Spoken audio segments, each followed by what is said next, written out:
Okay. Folks, welcome back to another episode of Ranch Rehab.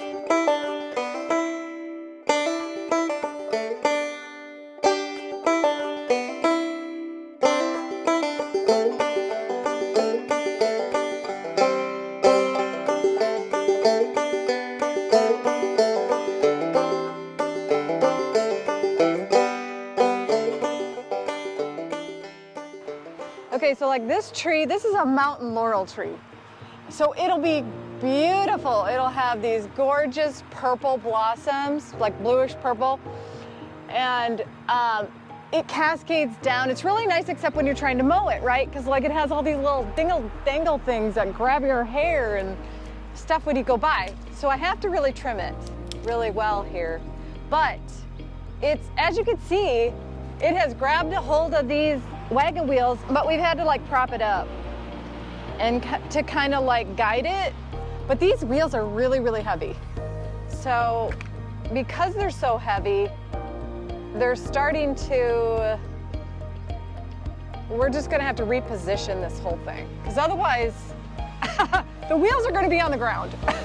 It literally wrapped itself around the wheels. I know, check this out. But this tree brings so many butterflies, those big bumblebees, a lot of birds love this tree to sit in here, under here, on this thing, on these wheels, and they, I don't know, it's a beautiful, beautiful tree when it starts to blossom. So we wanna make it so that it doesn't topple over, right? I mean, we can make it grow sideways. It's going to eventually. No, it's really cool. But so, what piece of actually, what tool would you use to trim this up? my hand. A hand tool. I use a hand tool. No, but you could do it with any kind of trimmer. Could you use your steel GA26? No. Pruner? I mean, yeah, for some of the bigger branches, but not really. This is kind of thinner little pieces. It's comprised of a bunch of little twigs. Yes. Which poses fingers to grab you by the hair. Hold on. Oh, Here, this is an attachment to your bun. I knew it! I knew it! This thing's awful aggressive. I don't know if I like it so much. It's It better be damn pretty when it flowers. It is very pretty. I'll show you a picture. I'll send you a picture so you can add it. What color are the flowers? Purplish blue, and they're beautiful. Wow. They're like a cascading flower. That sounds really nice. It's really pretty. Sometimes you don't need fancy tools, you just need your hands. Yeah.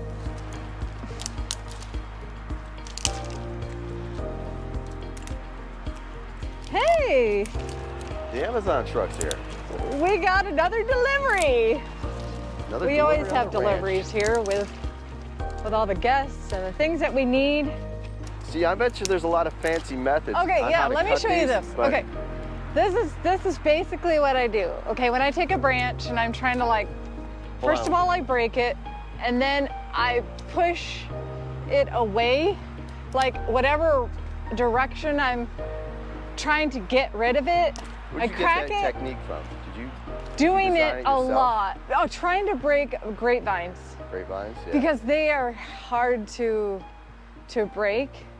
They're easy to cut. They cut really well, but they don't like, so I end up shredding it, but at least I'm actually breaking it.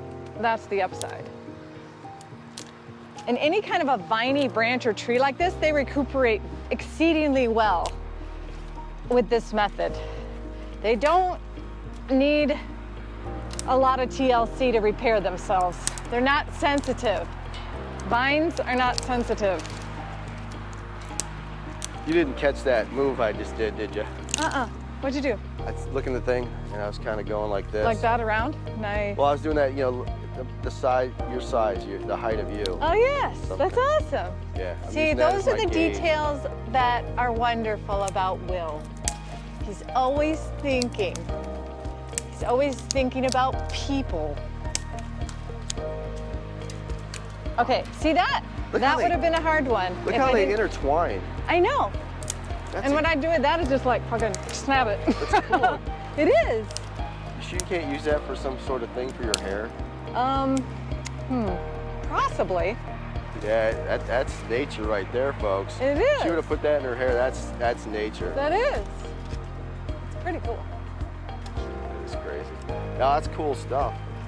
It's just amazing how they intertwine, you know, and they wrapped around this wheel, the shaft of it. I know. Incredible. But as you can see, we have gotten quite a few Yeah. Look at this. here. We have got quite a few, folks. There. We're doing pretty good Yeah. for the most Do part. I have stuff on me like everywhere or no? Am I good? No. You got stuff in your hair. Of course I do. I feel like a gorilla picking through your hair. Yeah, they do that. You're gonna have to I probably, know. yeah. It's a Make night. sure there's no bugs. That's Okay. the main thing. Yeah, I don't want to get bit. When I first got this property, all these crepe myrtles were cut down to where all these nubs are. And they did that so that they wouldn't grow up. But I love the look of these crepe myrtle trees growing taller. Now what happened was, this is the first year that this is paid off of me like taking all of these little pieces. Those were all growing here. And I had to constantly remove tons of them. Now, as you can see, it has finally said, okay, we give up. We're gonna go up. And I have trained this tree to grow up. And as you can see, it's fantastic.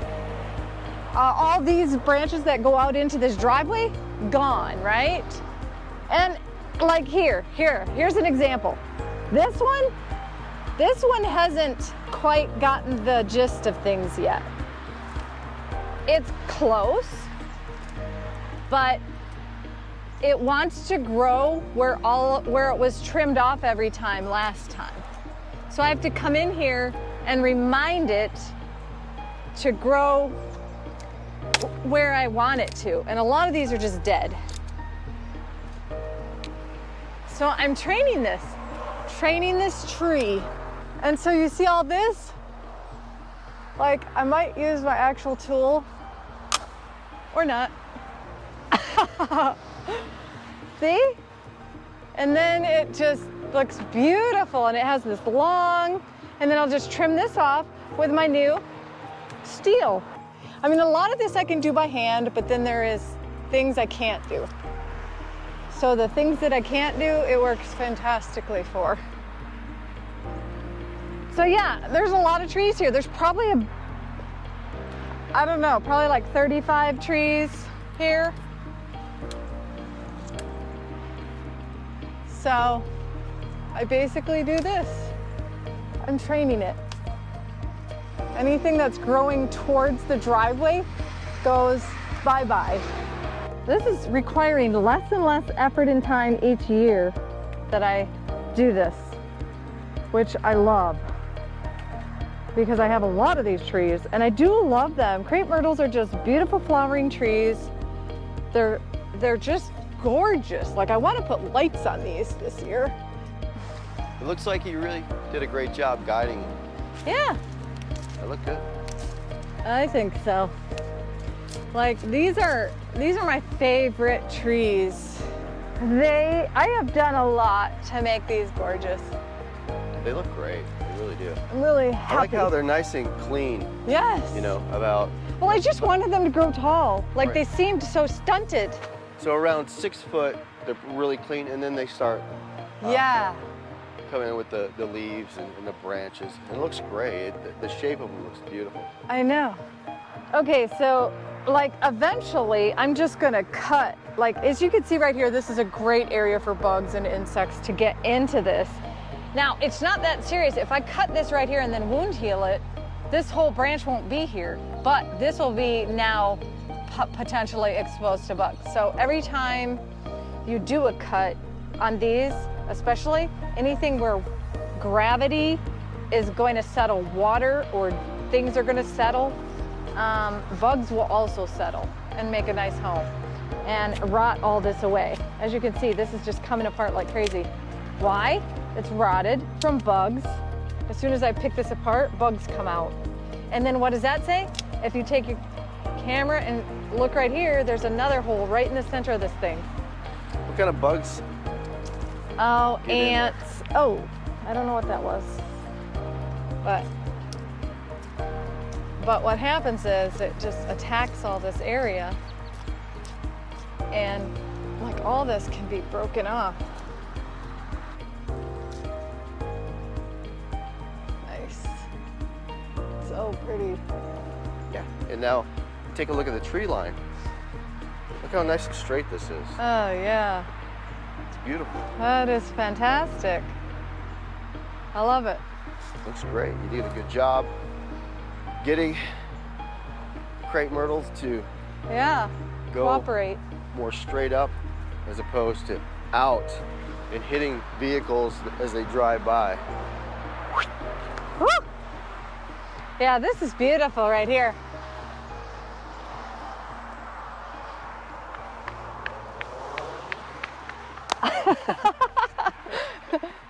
Don't forget to bang that subscribe button. And the like. Yeah, be a member of our community. We want you here. We welcome you to the ranch. That's right.